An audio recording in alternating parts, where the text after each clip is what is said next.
Hi, I am Imal Aswath. I am going to teach for 12th standard. The chapter is application of derivatives. This is an important one word question. The rate of change of the area of a circle with respect to its radius r when r equal to 3 cm is find rate of change of the area of a circle with respect to its radius r. So rate of change, so d, rate of change of area of the circle with respect to its radius. So it is asked to find dA by dr. So the area of the circle is what? A equal to pi r square. A equal to pi r square.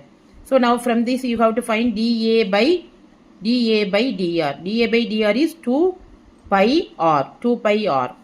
So here when r equal to 3 centimeter, what is the rate of change? When r equal to 3 centimeter. So dA by dr at r equal to 3 centimeter. R equal to 3 centimeter. What you get is 2 pi into 3. So that is equal to 6 pi. So area, so centimeter square divided by what? Centimeter. Centimeter square by centimeter. 6 pi centimeter square by centimeter. Thanks for watching. Please like, comment and subscribe.